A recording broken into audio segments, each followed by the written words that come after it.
Chapter number 2 Pythagoras theorem. ठीक है, so let's start. Pythagoras theorem क्या कहता है? In a right angle triangle the square of the hypotenuse is equal to sum of the square of the remaining two side. ठीक है, तो अगर कोई राइट एंगल ट्राइंगल है यानी कि एक एंगल कितना होगा उसका 90 डिग्री, उसके सामने वाले साइड को क्या कहेंगे हम लोग? हाइपोटेन्यूज। हाइपोटेन्यूज का स्क्वायर, राइट एंगल ट्राइंगल में एक एंगल 90 डिग्री होगा तो हम कह सकते हैं कि हाइपोटेन्यूज का स्क्वायर यानी कि AC का square, AC square is equal to AB square plus BC square. यही पाइथागोरस का थ्योरम हमें कहता है। करेक्ट। राइट एंगल ट्राइंगल इसलिए आपको जब भी सॉल्व करोगे पाइथागोरस थ्योरम तब आपको 90 डिग्री बताना जरूरी है, 90 डिग्री बताना जरूरी, फिर बाद में पाइथागोरस थ्योरम आपको अप्लाई करना है। ठीक है, तो ये फॉर्मूला कैसे डिराइव हुआ वो देखने की कोशिश करते हैं, समझने की कोशिश करते हैं। तो साइड में आपको राइट एंगल ट्राइंगल दिख रहे हैं यहाँ पे आप क्या बोल सकते हो? Z square equal to x square plus y square. Correct. Let us try to understand the concept. हमने एक लाइन ले ली, बरोबर। इस लाइन को हम दो पार्ट में डिवाइड कर देंगे। ठीक है, दो पार्ट में डिवाइड कर देंगे, ये हमने पॉइंट कंसिडर किया। करेक्ट। छोटे वाले पार्ट को हम कंसिडर करेंगे A और बड़े वाले पार्ट को कंसिडर करेंगे B। सेम लेंथ मैं एडजेसेंट साइड में भी क्या करूँगा? ड्रॉ करूँगा। अगेन छोटा same size, same to same size, A और B सेम साइज कंसिडर करके मैं पॉइंट प्लेस करूँगा। छोटे वाले पार्ट को A और बड़े वाले पार्ट को B। अगेन उसी तरीके से मैं बाकी दो साइड्स भी ड्रॉ करूँगा। छोटे वाले साइड को A और बड़े साइड को B, और छोटे वाले साइड को A और बड़े वाले साइड को B। मेक श्योर छोटा साइड हमेशा बड़े साइड की क्या होना चाहिए? एडजेसेंट। ये बड़ा साइड है, इसके बाजू में छोटा साइड होना चाहिए। ये बड़ा साइड है, इसके बाजू में छोटा साइड होना चाहिए। बड़ा साइड है, इसके बाजू में छोटा साइड होना चाहिए, बराबर ना? इस तरीके से आपको साइड डिसाइड करनी है। अब जितने भी पॉइंट्स हैं इन सभी पॉइंट्स को हम क्या करेंगे? कनेक्ट। सारे पॉइंट्स को कनेक्ट करने पे आपको एक स्क्वायर मिलेगा। क्या मिलेगा? स्क्वायर। उस स्क्वायर की साइड को हम क्या नाम दे देंगे? C। अब क्योंकि ये C है, सभी साइड क्या हो गए इसके? C रहेंगे। करेक्ट। और जो एरिया होगा स्क्वायर का क्या हो जाएगा? वो C स्क्वायर। क्या हो जाएगा? C square. ठीक है, अब इसका तो एरिया मिल गया आपको इनर स्क्वायर का। अब ये जो ट्राइंगल्स दिख रहे हैं आपको चार, 1 2 3 4, चारों ट्राइंगल की एरिया फाइंड करना रहेगा तो क्या फॉर्मूला यूज करोगे? राइट एंगल ट्राइंगल है ना ये, half into base into height. तो ये बेस ये हाइट, तो AB upon 2, half into base into height करने पे क्या मिला आपको? AB upon 2। ये AB अपॉन 2, ये भी AB अपॉन 2, ये भी AB अपॉन 2, ये भी AB अपॉन 2। कितने AB अपॉन 2 मिले आपको? 4। तो जो बड़ा सर्कल दिख रहा है स्क्वायर आपको, सॉरी बड़ा स्क्वायर जो दिख रहा है आउटर स्क्वायर, आउटर स्क्वायर का जो एरिया है वो क्या है आपका? 4 times area of triangle, 4 times area of triangle, 1 2 3 4, बरोबर ना? 4 times area of triangle plus area of inner square. इस तरीके से आपको आउटर स्क्वायर का एरिया मिल जाएगा आपको ये। अब हम आउटर जो स्क्वायर है, आउटर स्क्वायर क्या है? आउटर स्क्वायर का जो लेंथ है कितना है? A प्लस बी है। ये जो पूरा लेंथ है वो क्या आपका? A plus B. तो हम लिखेंगे A plus B the whole square, बरोबर। क्योंकि एरिया ऑफ स्क्वायर तो वो है ना, area of square is side square, area of square is side square. और साइड कितना आपका? A plus B. तो ये हो गया आपका A plus B the whole square equal to 4 into area of triangle. Area of triangle क्या है? AB upon 2, AB upon 2 plus inner square, inner square आपका C स्क्वायर। करेक्ट। 2 1 जा 2 2 जा, हो गया आपका ये कितना हो गया? 2AB। करेक्ट ना? अब इसे हम क्या करेंगे? एक्सपांड करेंगे। A plus B the whole square, A square plus 2AB plus B square equal to 2AB plus C square. या 2AB जब भी plus equal to right hand side में भी और लेफ्ट हैंड साइड में भी सेम साइन है, क्या हो जाएंगे? कट। कट हो गए। क्या बचा आपको? A square plus B square equal to C square. ये आपका पाइथागोरस थ्योरम है। करेक्ट ना? C square is nothing but A square plus B square. ठीक है, ये एक तरीका था कॉन्सेप्चुअली इसको समझने का। ठीक है, एक और तरीका हम देखते हैं पाइथागोरस को समझने की कोशिश करते हैं। तो हमने एक ट्राइंगल बना दिया, राइट एंगल ट्राइंगल, जिसके साइड्स हमने कुछ इस तरीके से लिए 3 4 और 5। करेक्ट, 3 4 और 5। अभी जितने भी साइड्स हैं सभी साइड को यूज करके हम स्क्वायर्स बनाएंगे। क्या बनाएंगे? स्क्वायर्स। तो पहला साइड 3 था तो 3 सेंटीमीटर जहाँ पे लिखा था हमने वहाँ से क्या बना दिया हमने? स्क्वायर। 3 सेंटीमीटर का स्क्वायर बना दिया। इस स्क्वायर को हम डिवाइड कर देंगे, ठीक है। हर बॉक्स आपका 1 सेंटीमीटर का होगा, हर स्क्वायर कितना होगा आपका 1 सेंटीमीटर का। ऐसे कितने स्क्वायर बने आपके 9।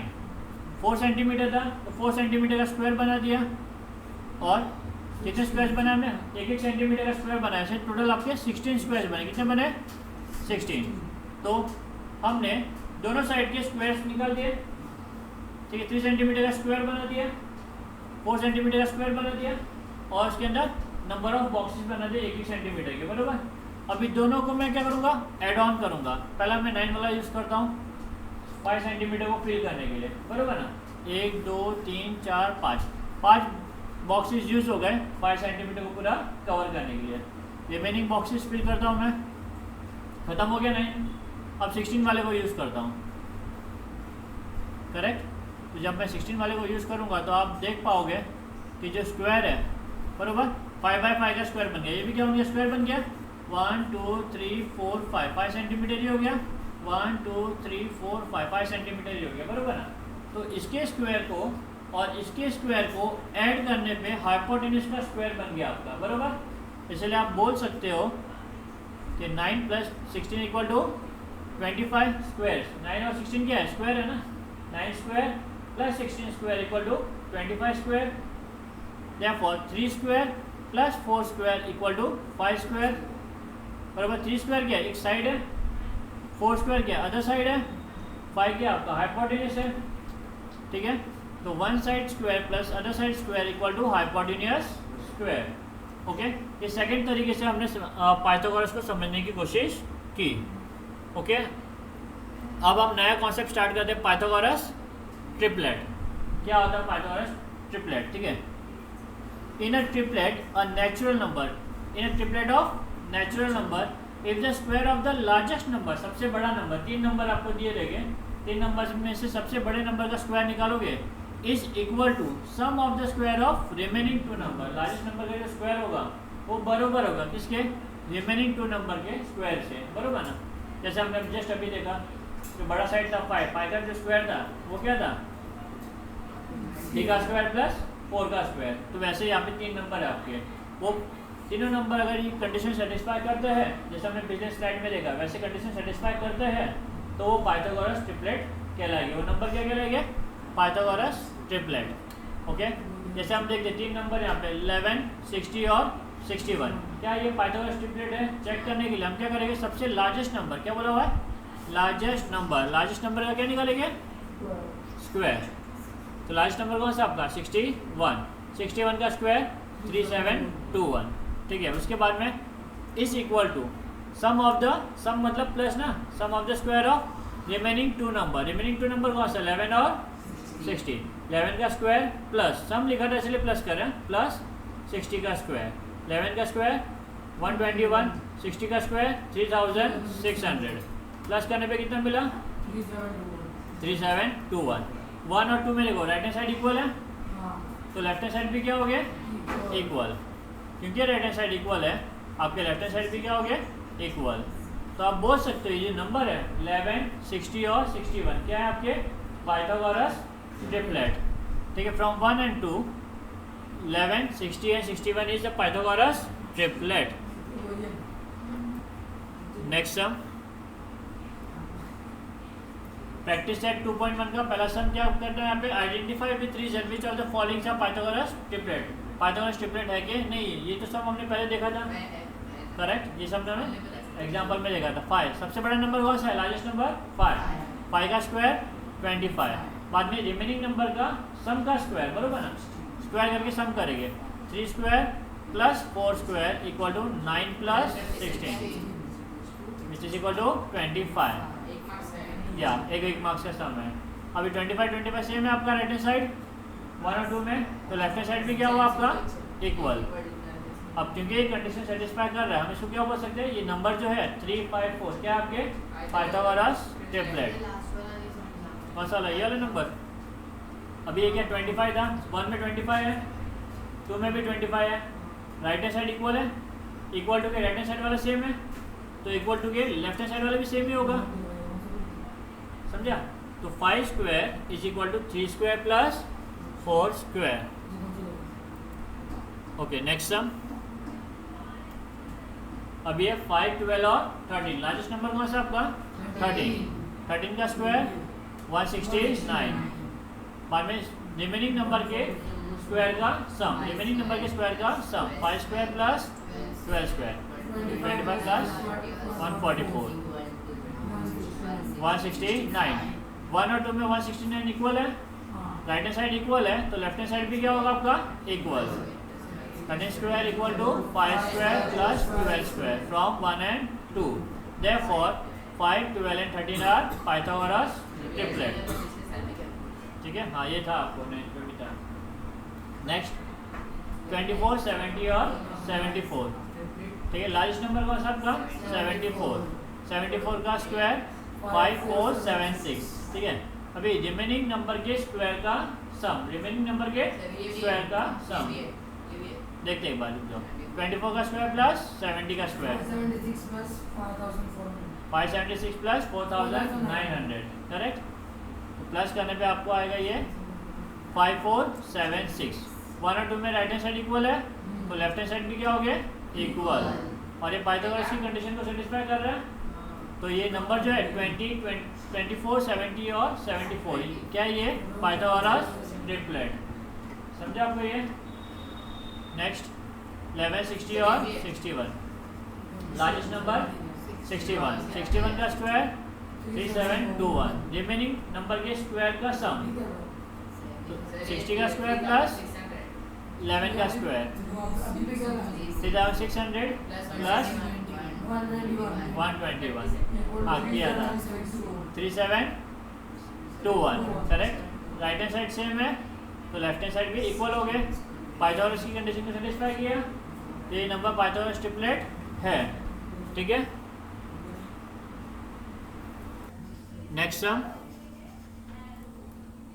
अभी 4, 9 और 12, सबसे बड़ा नंबर कौन सा है 12, 12 का स्क्वायर लार्जेस्ट नंबर का स्क्वायर 144, फिर रिमेनिंग नंबर के स्क्वायर का सम, ठीक है, 4 स्क्वायर प्लस 9 स्क्वायर 16 प्लस 81, कितना होगा ये आपका 97, बराबर।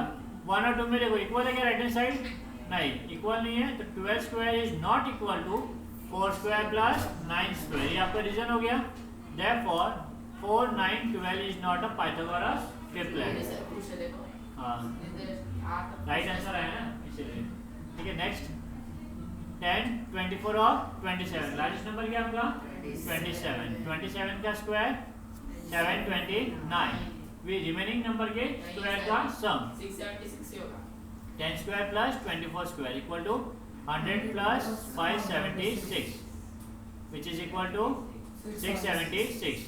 अभी ये दोनों इक्वल है क्या राइट हैंड साइड 1 और 2 के, नहीं, since 27 square is not equal to 10 square plus 24 square, therefore 10, 24 and 27 is not a Pythagoras triplet, ठीक है। नेक्स्ट प्रॉब्लम सेट 1 का 1 MCQ based question, which of the following is a Pythagoras triplet, या अभी जैसे हमने सॉल्व किया था हमें पता है 3, 4, 5, ऐसे भी देख सकते हो कि दो नंबर सेम नहीं होने चाहिए, कभी भी दो नंबर हाँ सेम नहीं होना चाहिए ना, ये सब सेम है, यहाँ पे नहीं होगा, यहाँ पे भी जो सेम है ये भी नहीं होगा।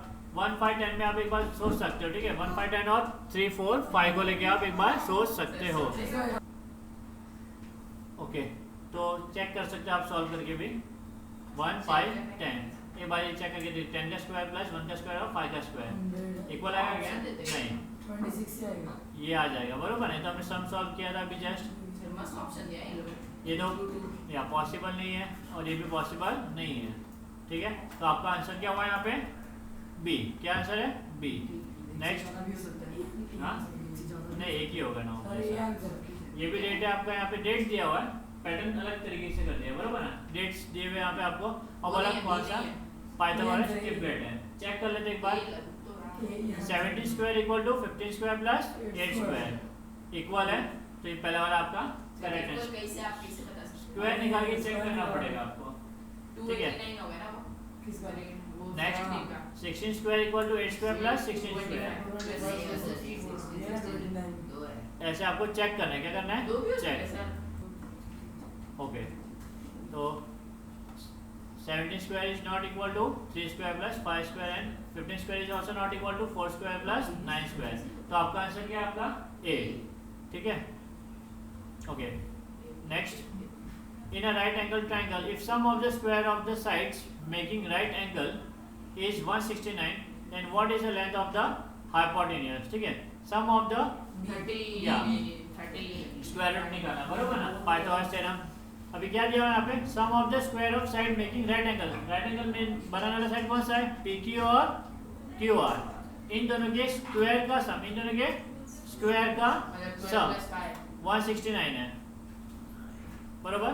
राइट एंगल ट्रायंगल है, Q 90 डिग्री है, पाइथागोरस थ्योरम अप्लाई किया आपने, और इन दोनों के स्क्वायर का सम लिखा ना, sum of the square of the side.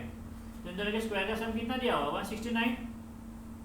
So PR square is equal to, हमें पता है PR square equal to PQ square plus QR square. इसकी वैल्यू हमें पता है कितनी है? 169. तो स्क्वायर रूट निकालने पे कितना होगा? 13. ठीक है, तो PR इक्वल टू 13. करेक्ट, मिल गया आपको आंसर. तो length of hypotenuse is 13. B equal to 13. हाँ, कौन सा वाला? ये PR और QR का वैल्यू दिया होता है. PR square plus QR square कितना आपका? 169. तो इन दोनों वैल्यू की जगह पे हमने 169 नोट किया. Next sum,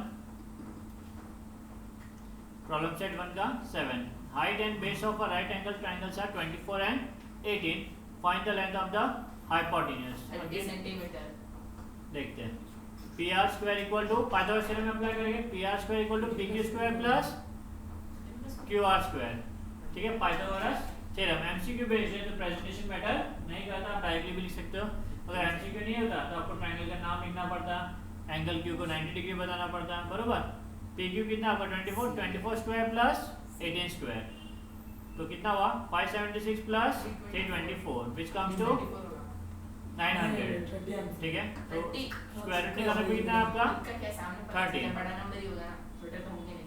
okay, the length of the hypotenuse is 30 centimeter. Length of the hypotenuse is 30 centimeter. Next sum, problem set second का third. Find the length of diagonal of a rectangle having side 11 and 60. ठीक है, rectangle में सभी angles कितने होते हैं? 90 degree होते हैं, और दो एडजेसेंट साइड का वैल्यू आपको दिया हुआ ऑलरेडी. एक का 11 और दूसरे का 60. ये 11 और ये कितना? 60 दिया हुआ है यहाँ पे, 11 और 60. तो आपको डायगोनल फाइंड करना है. डायगोनल आपका हाइपोटेन्यूज हो गया. डायगोनल क्या हो गया आपका? हाइपोटेन्यूज. तो पहले हमने कोऑर्डिनेट लिख दिया, कोऑर्डिनेट लिख दिया हमने. तीसरी बार A B C D. शर्म नहीं आता इन लोगों को, और आप इतने. ठीक है, तो सबसे पहले हमने लिख दिया कोऑर्डिनेट क्या आपका? रेक्टेंगल. अब हम बताएंगे कि एंगल कितना है इसका? 90 डिग्री. सबसे पहले हमने बताया कि AB आपका यहाँ पे 11 दिया हुआ है, आपको करेक्ट करना है 11, और BC 60. जस्ट वैल्यू इंटरचेंज कर देना, ठीक है ना. यहाँ पे हम क्या लिखेंगे? 11 और यहाँ पे 60. टू फाइंड क्या करना आपको? AC. सॉल्यूशन, सबसे पहले हम ट्रायंगल का नाम लिखेंगे. तो कौन सा ट्रायंगल है ये आपका? ABC. यहाँ पे आपका B क्या है? 90 डिग्री. अब यहाँ पे हम पाइथागोरस अप्लाई करेंगे, बरोबर ना. ये क्या आपका? Angle of rectangle. Each angle of rectangle is 90 degree. Pythagoras apply करने पे AC square equal to AB square plus BC square. ठीक है, बाय पाइथागोरस थ्योरम. जब भी पाइथागोरस थ्योरम अप्लाई करोगे ट्रायंगल का नाम और एंगल लिखना बहुत जरूरी है. अब AC स्क्वायर तो फाइंड करना आपको. AB कितना आपका? 11. यहाँ पे AB, या फिर आप यहाँ पे चेंज कर दो, एक काम करो, इसे कर दो, यहाँ पे चेंज नहीं कर सकते. ठीक है, जैसा दिया मिस्टेक है, थोड़ा समझ जाना, ठीक है ना. AB कितना आपका? 60 स्क्वायर, और BC कितना आपका? 11 स्क्वायर. ठीक है, AC square equal to 3600 plus 121. ये कितना हुआ? 3721. इसका स्क्वायर रूट निकाले तो कितना होगा? 61. ठीक है, ये आपका आंसर. लेंथ ऑफ डायगोनल मिल गया आपको, जो फाइंड करने बोला था. कितना length of diagonal? 61. Next, problem set 2 का 2. It is rectangle with side 7, 24 and 25 is a right angle triangle. Justify. आपको वापस एक पाइथागोरस ट्रिपलेट जैसा हो गया, बरोबर ना, बट जस्टिफाई करना है. हम converse of Pythagoras theorem use करेंगे. क्या यूज करेंगे? जस्टिफाई करेंगे converse of Pythagoras theorem. By 25 का स्क्वायर। सबसे लार्जेस्ट साइड कौन सा है? 25 ना, 25 का स्क्वायर 625। फिर रिमेनिंग स्मॉलर साइड का स्क्वायर का सम 7 का स्क्वायर प्लस 24 का स्क्वायर, जैसे हम पाइथागोरस ट्रिपलेट में करते हैं 49 प्लस 625। 625 का जब हम स्क्वायर नहीं 625 ना, हाँ ये सेकंड देखिए। अभी देखो राइट हैंड साइड इक्वल है आपके 1 और 2 का, तो लेफ्ट हैंड साइड भी क्या होगा? Same. 25 square equal to 7 square plus 24 square from 1 and 2।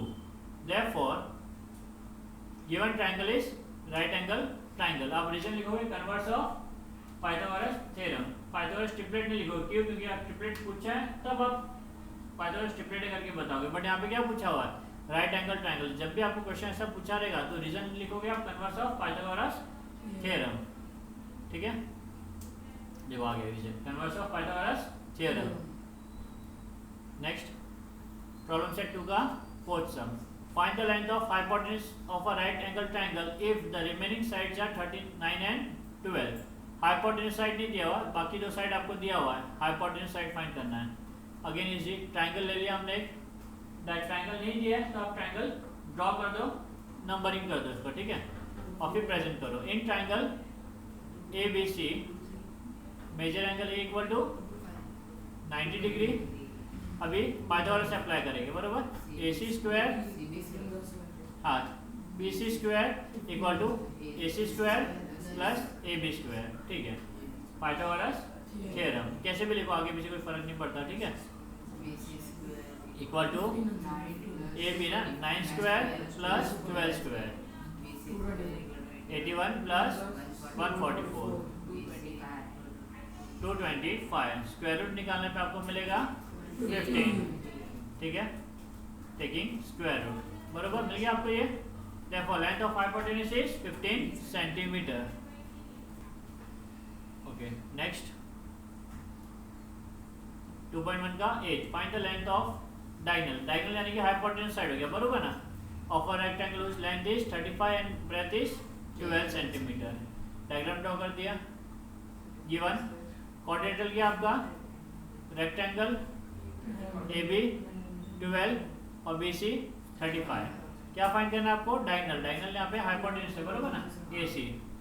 Solution in triangle नहीं, आपको पहले बताना पड़ेगा रेक्टेंगल है ये, क्वाड्रेंटल, बरोबर ना? एंगल भी बताना पड़ेगा, नहीं डायरेक्टली हमने बता दिया यहाँ पे। In triangle A B C measure angle B equal to 90 degree. Reason क्या है? Reason angle of rectangle, angle of rectangle. अब आप पाइथागोरस अप्लाई करोगे, A C square equal to A B square plus B C square by Pythagoras theorem.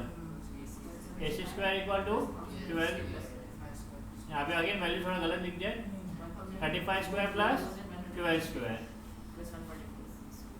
1225 plus 144 which will give you 1369। Therefore AC equal to 37 centimetre. ठीक, square root निकालना पड़ेगा आपको और आपको diagonal मिल जाएगा। डायगोनल कितना मिला आपको? 37 सेंटीमीटर। ये आपका फाइनल आंसर, ठीक है? तो आज का पार्ट हम कंप्लीट करते हैं। नेक्स्ट पार्ट में हम दूसरे कॉन्सेप्ट्स कवर करेंगे।